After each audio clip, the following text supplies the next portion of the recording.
Hello and welcome to Tech for Non-Techies, the only podcast that demystifies the fast-growing technology sector. I'm your host, Sophia Matveeva, Chicago-based MBA and tech entrepreneur. My aim here is to give you the skills, knowledge and confidence to find opportunities in the tech sector, whether that's through founding a company, getting a dream job, or bringing a fresh perspective to your work. Hello, smart people.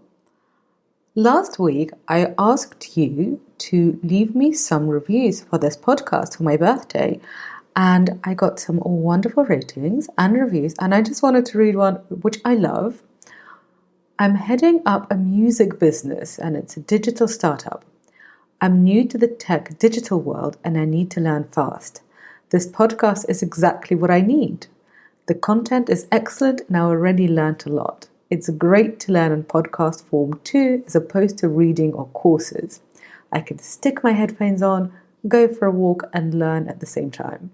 So, first of all, thank you so much. This is from Bringing Tech to the Arts. That's what the reviewer has called themselves. So, thank you so much, Bringing Tech to the Arts, for this review. But also, I kind of feel like now I work in the music business, which basically makes me feel like I'm very, very cool. But the next thing I'm about to tell you is going to completely dispel any thoughts that I might be cool. But anyway, before I get on to the next thing, which is incredibly amusing, I would love it if you left me some podcast reviews. So podcast reviews really help other people find this podcast and spreads our mission to spread tech for non-techies. So what's the other thing? There will be learning content, but before I get there, I need to tell you about an innovative use of technology. So I've come across something called Cronkshaw-Fold Farm. Cronkshaw-Fold Farm. Anyway, so what this farm allows you to do, I'll just read their site. It says, spice up your virtual meetings by inviting along a goat. Got an upcoming video call?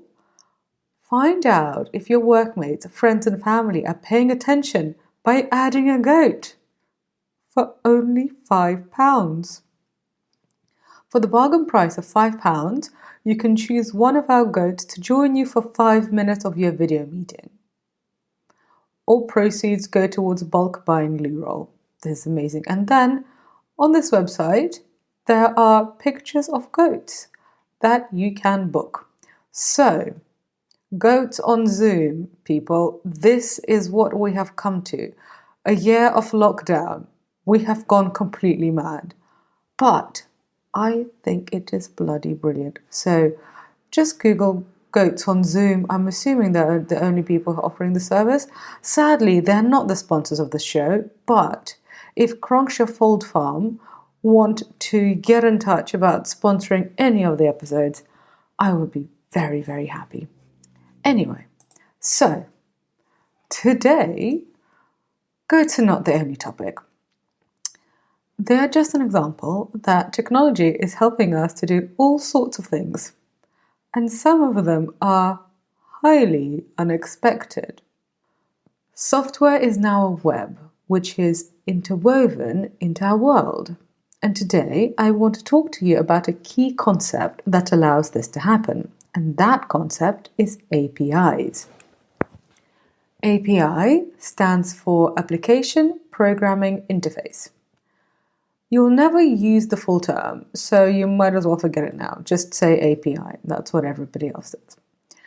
In a previous episode, I told you about the back end versus the front end.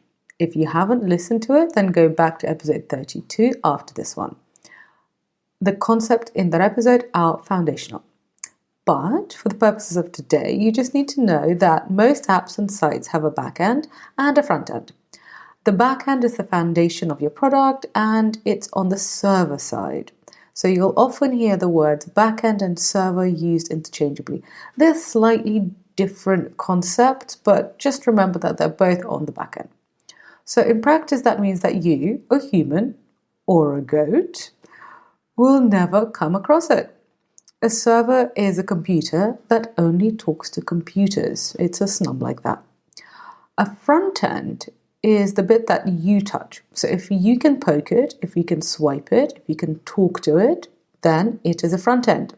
So a front end connects you, the human, to the server. So let's imagine that I'm sending you a message on WhatsApp. So I write a message on my phone. So I'm interacting with the front end when I'm doing that. Then I press send. And provided I'm connected to the internet, then the message leaves my phone. It leaves my phone's front end. And then it goes to the server.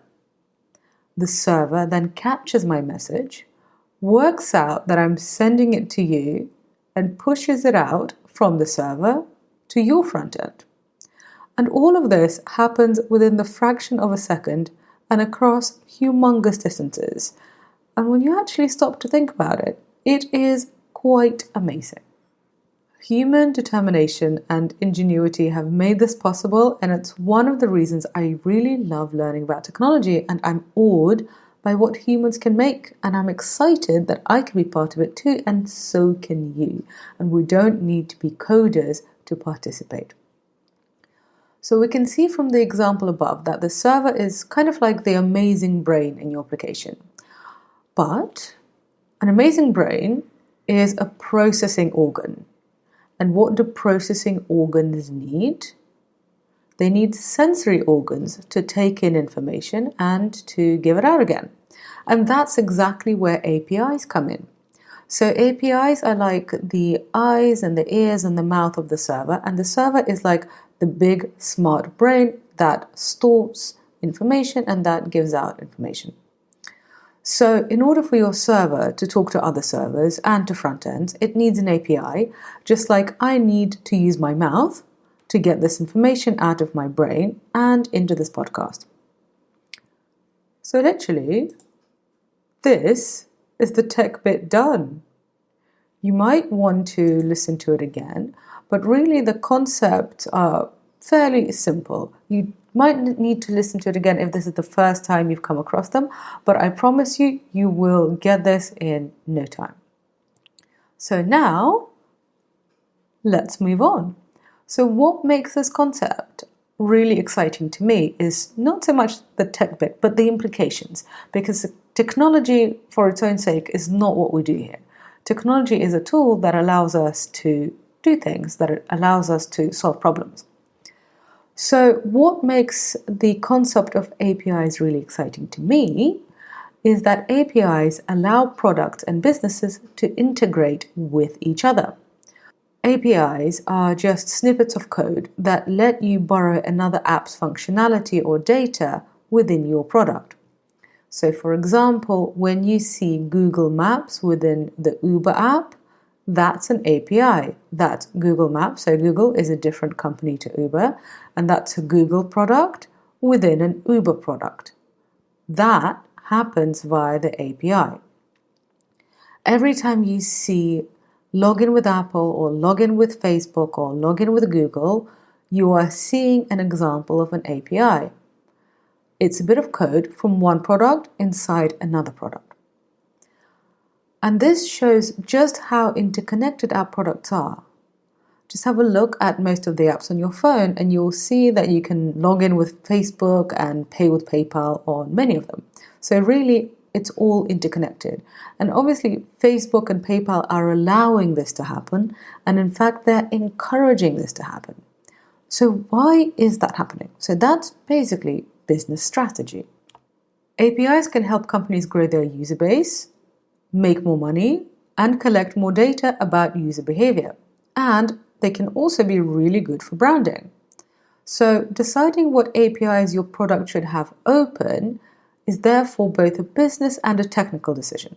That's basically deciding which bits of your product, which snippets of code in your product are you going to allow other people to use within their products. So because APIs are also part of a company's growth and branding strategies, companies treat them like products in themselves. And we do have a podcast episode on what is a product, but basically a product is a solution to a problem. So for example, log in with Facebook. When I'm doing that, I don't particularly care about Facebook. I care about logging into an app with just one click of my thumb. So I'm using an API to solve my problem, and that means that this API is a product. So a product is a solution to a people problem. Anyway, so getting back to APIs. So APIs are a tech concept, but actually it's a tech concept that is a really big part of business strategy.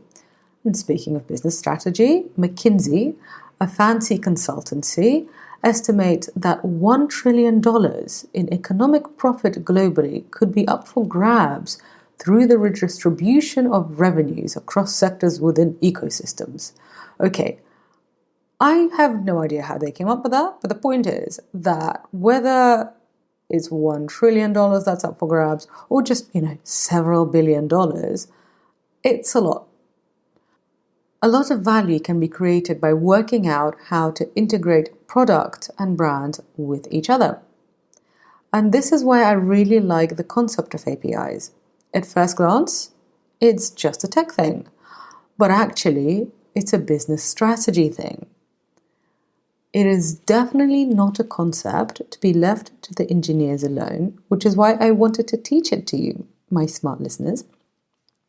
So, to solidify your knowledge, next time you open an app or a site, have a look at what product bits are in there from other products. And if you're building something, then have a think about how you could use APIs to grow. So, what functionality are you building that could be useful to other products? How can you build APIs yourself within your product that help promote your brand? How can you build APIs to grow your user base? And why would the developers of other apps want to use them?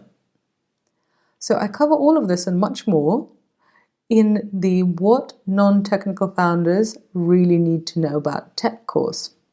If you want to know how apps, sites, and algorithms get built, then come along to the free session that I'm doing next week. You'll literally get the introductory concepts of my signature course. The free masterclass is called Break into Tech, a masterclass for non-technical founders. And it's in the show notes and at techfornontechies.co/events. So register, come along, ask me your questions. It will be fabulous. And if you're loving what you're learning, then come and join me at Tech for Non-Techies as a member. Our membership is basically your best friend in tech. Every week we have live sessions and masterclasses. You'll also get monthly member meetups, Q&A with me, and learning notes on key aspects of technology like AI and product management and the app economy and so much more. It is literally your best friend in tech, and we've never had a goat involved, but now I've found this out. They may be making an appearance at some of our masterclasses. So, if that is not a reason to join us, then really I don't know what is. So, that's it for now, smart people. I will speak to you next week. Have a fabulous day. Ciao.